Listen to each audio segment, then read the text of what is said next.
Yan, good morning mga ka-farmers. At ngayong araw ay harvest na naman tayo nung ating Fortuner F1.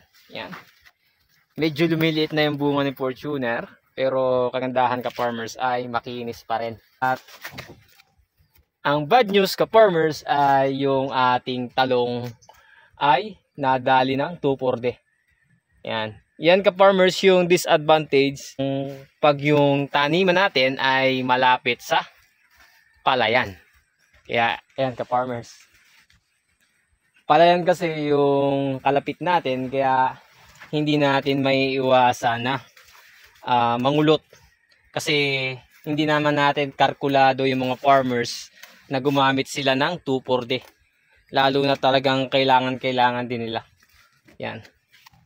Kaya yun si Utol oh. Kaya yan.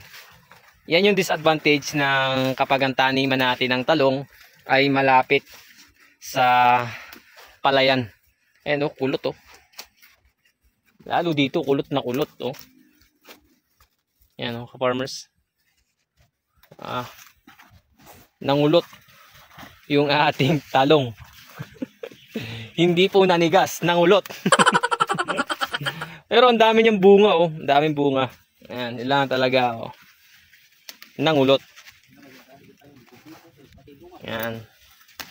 Okay naman yung bunga niya, okay naman. Makinis. Pero yun lang oh. Ayan yung ka-farmers to oh. Kulot na kulot to. Tapang talaga ng 2,4-D. Mas maganda pa rin yung farm natin eh, medyo malayo sa palayan. Yan. Pero kung hindi naman talaga may iwasan at yun yung pwesto natin, wala tayong magagawa. Ano? Kailangan naman pigilan natin yung mga ka-farmers natin na gumamit ng 2,4-D eh, hindi naman natin area yun. Yan. Kaya tayo na lang yung mag-adjust. Yan. Yan bali lang ka-farmers at yan lang talaga yung disadvantage nung malapit yung taniman natin ng kahit anong halaman basta't malapit sa palayan. Yan. Nagkulutan na sila.